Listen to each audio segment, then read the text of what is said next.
Good evening, friends, community, and relatives. My name is Comfort Dondo, and I'm the founder and executive director of Phumulani, Minnesota African Women Against Violence. Phumulani means rest, heal, and rise, and that is exactly what our work calls us to do, especially in times like this, with the great presence of ICE and the tragic massacring of our relatives here in Minneapolis. Phumulani was created out of lived experience. I'm a survivor of childhood violence. I'm an African immigrant woman, a mother, and I founded Phumulani because too many African immigrant and refugee women were falling through the cracks, silenced by lack of language, access, language barriers, cultural stigma, immigration fear, racism, and systems that were never designed with us in mind. At Phumulani, we provide culturally specific, survivor-centered support to African immigrant and refugee survivors of domestic violence and sexual violence and all forms of intimate partner violence, including the violence that we're experiencing again in our state right now, which is political violence. This includes safety planning, healing circles, referrals, and accompaniment, and also any kind of advocacy that is very individualized to each person based on their cultural and personal needs. I'm also proud to share that now we have a physical building where we are creating a healing space that we're going to be opening spring 2026. We will host survivor retreats rooted in culture, dignity, and restoration. We look forward to welcoming the community to our open house this March. Dates will be shared soon. Please follow us on social media to stay connected.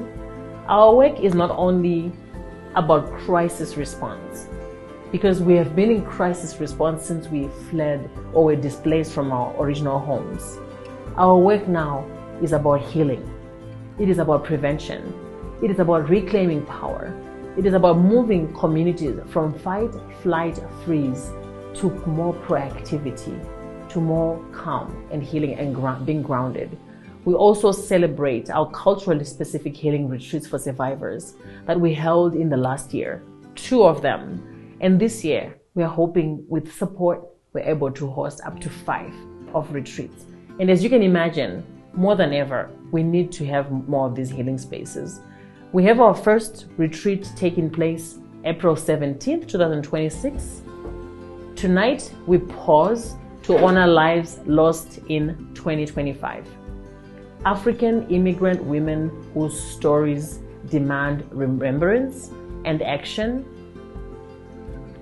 We honor Sefia Cheruso Dachu, an Oromo survivor who was killed at the age of 29. She was a mother of an infant.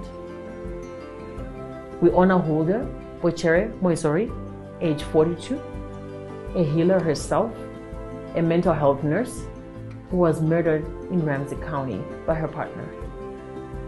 Lastly, we honor Faluz Ali, age 24, of St. Cloud, and she was 17 weeks pregnant. Faluz was the youngest and also carrying the youngest life, a new life, 17 weeks. In our culture, the loss of a child or a young woman is one of the deepest wounds community can endure. When we gather and ask how we're doing, we ask Vana Varise, how are the children?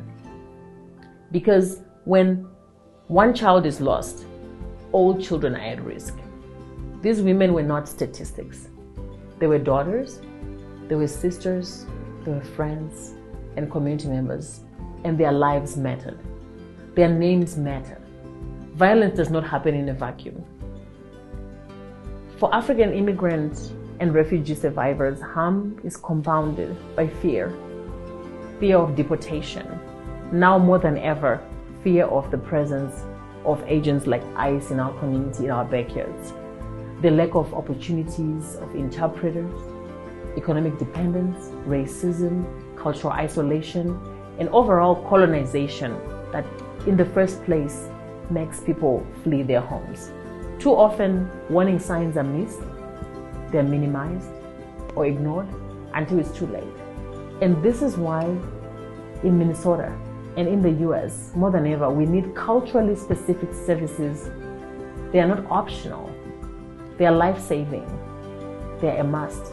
They are a need. Survivors are more likely to seek help when they are believed in their language, and when their cultures matter, and when the people who are serving them look just like them, and their faith and traditions are respected, not weaponized against them. So what can Minnesota do in these times, in this moment?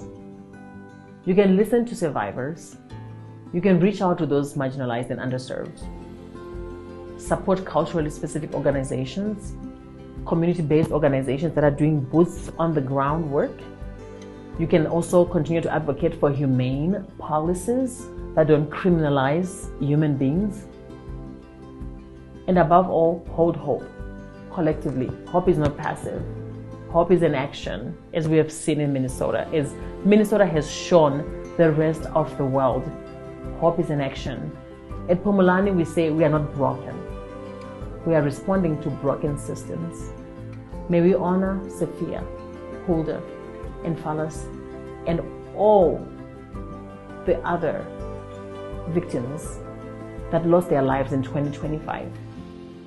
And that with our courage to change, we must change ourselves. May we be transformed within that change. Thank you for holding this moment with us. Thank you for standing in solidarity. And thank you for choosing justice and love. Thank you, Minnesota.